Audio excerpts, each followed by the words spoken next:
has been 71 years since the Supreme Court looked at this country in the face and said, separate is not equal. 71 years since the Brown versus Board of Education, and I need to ask you something.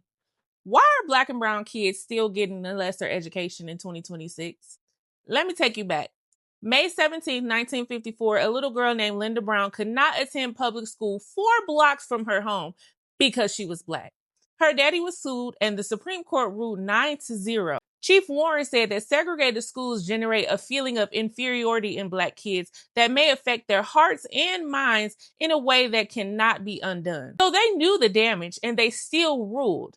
And then America went right back to protecting its inequities. Now, here's what 71 years looks like on paper. School segregation between Black and white students has increased 64% since 1988 in the nation's 100 largest school districts.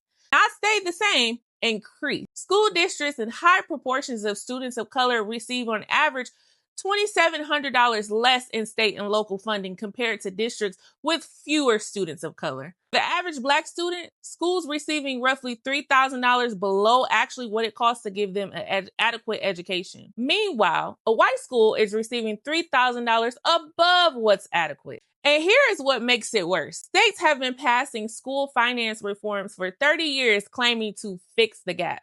The brand new study from 2025 found that these reforms actually widens the spending advantage for predominantly white districts by $900 per student. We're not accidentally unequal. We're systemically unequal. This isn't just about numbers on a spreadsheet. It's about a child who doesn't have a school counselor, a teenager that doesn't have AP classes, a classroom that has had a substitute for 6 months in a row. This is about deciding that Black and brown children matter. The Supreme Court said in 1954 that inferior education affects the hearts and minds in ways that cannot be undone. Every year that we let this continue, the damage continues. So what can we do now?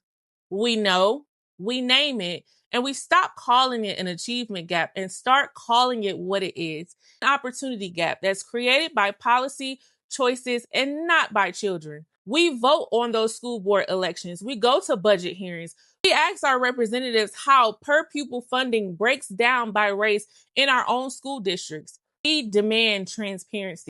71 years later, the promise of Brown versus Board has not been kept. We are still fighting. We are fighting for our communities and we're fighting for our children's futures. Do not let this be another anniversary. It's time to rise up.